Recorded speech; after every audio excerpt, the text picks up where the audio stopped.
La vida financiera del TDAH puede ser caótica. Hasta tenemos una idea de cuánto ganamos, pero cuánto gastamos. Es bastante común tener sorpresas con la factura de la tarjeta o hacer compras innecesarias por impulso, pero existen herramientas que me ayudaron a poner orden en este caos y enseño todas ellas en el primer enlace de la descripción.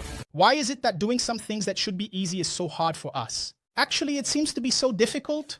There is an explanation for that. The educator Brandon Maham from the United States once explained at an international ADHD conference that there is indeed a reason why some easy tasks that you see people doing effortlessly seem like a whole different world for us. It's very hard to do, and he explained how this happens using a metaphor, which is when we are faced with a task that is relatively easy. World, it's really hard to do. And he explained how this happens using a metaphor, which is when we are faced with a task that is relatively easy. We're not just dealing with this task. We're dealing with the Great Wall that stands in front of this task. What would this Great Wall be? You know, Great Wall of China? A wall that is very tall and very extensive. That's exactly it. And this wall is not a real wall like the Great Wall of China. It's an emotional wall, but just as big and hard to get through. Getting over it is just as difficult. Educator Brandon explained that this wall forms over the years. Every time you fail, feel rejected, get anxious, or worry, each of those episodes is like a brick that you're adding to that wall. What happens is that over the years, this wall keeps getting bigger and it becomes increasingly difficult. You take action, you take the first step in what you have to do, but don't worry, there is a solution. Bendham himself said that there are 5 different ways to deal with the issue of the wall. And the good news is that out of the 5, only 2 actually work. What are the ways that don't work? How do you all deal with the issue of the wall? The first is to just stare at the wall. In other words, you look at the problem, at that difficulty of taking action, of sitting your butt down in the chair and starting to study, and you give up. You go to sleep and take your problems under the blanket with you. The second way is as if you wanted to ignore this wall, like you would circle around it to avoid it and just get the task done. You know you have ADHD. You can't ignore this wall that stops you from starting to do simple things. It's like the Great Wall of China, really. Okay, can you go around it? You can't. It stretches for thousands of kilometers. Either you cross it or there's no way around it. The third way that doesn't work is getting really angry about the situation and wanting to solve everything by force, no matter what. For example, you want to study, but there's a lot of noise at home.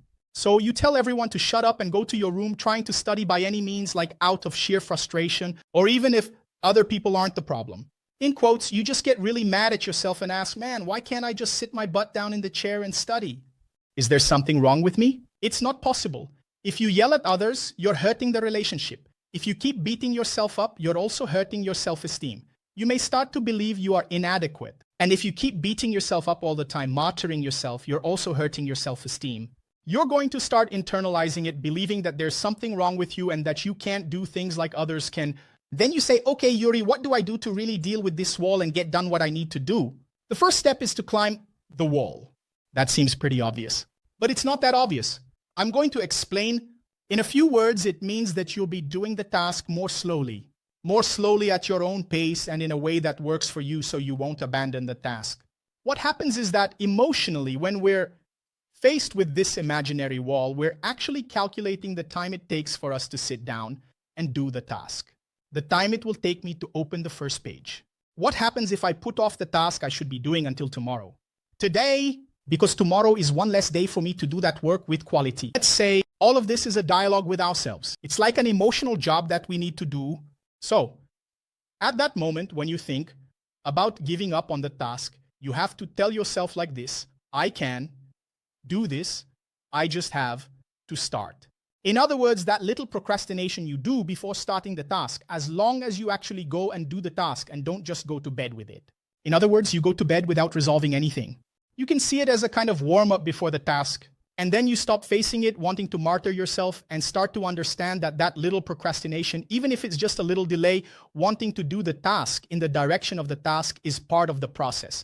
It's a warm-up, especially because there are days when you feel a bit tired, and it's normal to want to relax a little, to put off starting until later. So don't martyr yourself as long as you don't abandon the task. And the second way that works is by asking for help in this process from people who are around you. Sometimes you sit down, try to do that important task on the computer. But you know that as a good ADHD person, there is a great risk of your attention being sucked into that black hole of YouTube, Facebook, Instagram, TikTok, anything.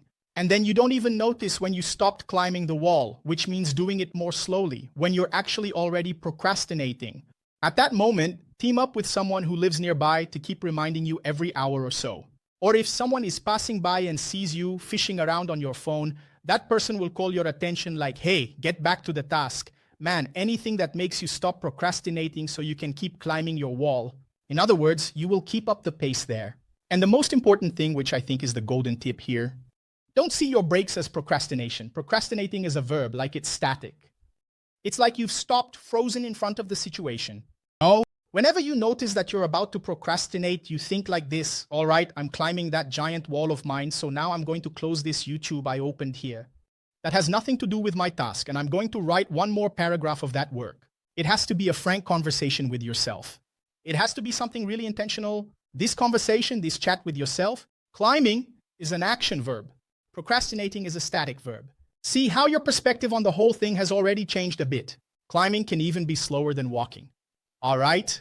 But by climbing, you can overcome the wall and get to the task you had to do. It's an emotional job.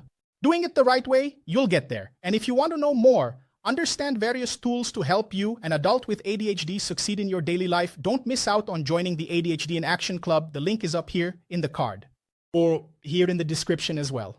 It's a course with various tools. Besides a Telegram community where I'm in that community, and we're going to have a chat so we can win together.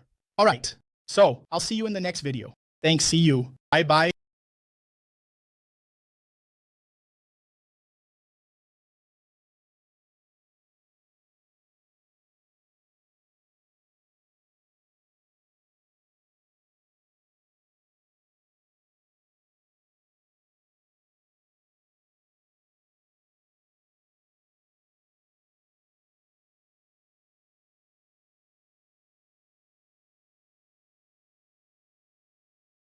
Post-it, aplicación, lista de tareas, agenda, has intentado de todo, pero parece que nada logra organizar tu vida, ¿verdad?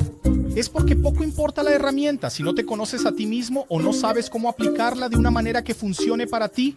Desarrollé un método que me ayudó mucho y hoy soy mucho más productivo. Checa el primer enlace en la descripción.